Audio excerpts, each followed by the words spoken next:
I want to share a story with you of just how great our God is. My wife and I, we've ministered in Eastern Europe and Russia going on decades now. But one particular story just kind of stays with me, and that's the story of Peter. He was a young man from Czechoslovakia.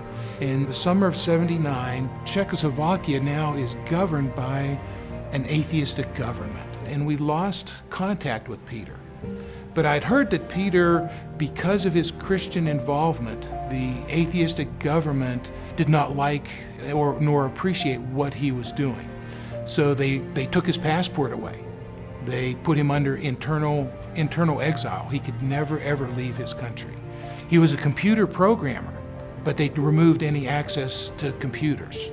So he had to come to work and sit, and the desk was empty, and he was given nothing to do every day. And the government was planning to do that to try to demoralize him. And so a few years later, when Peter and I reconnected, I said, Peter, tell me a little bit about the difficulties that you've experienced, and what happened to those 13 people that we were training? And he said initially it was very difficult, but then he got this idea that, okay, I've got all this time on my hands. So he would come to work, he would bring his Bible, and he would do Bible studies, he would write letters, he would spend time in prayer.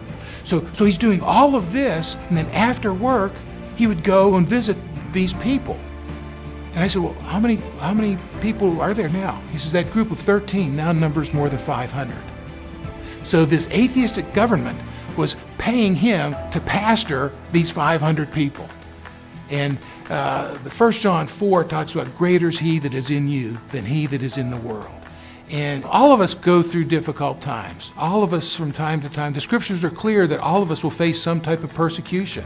Persecution might be within your own family. It might be in your workplace. It might be in your community. We don't know what the level of persecution will be until we're actually in the middle of it.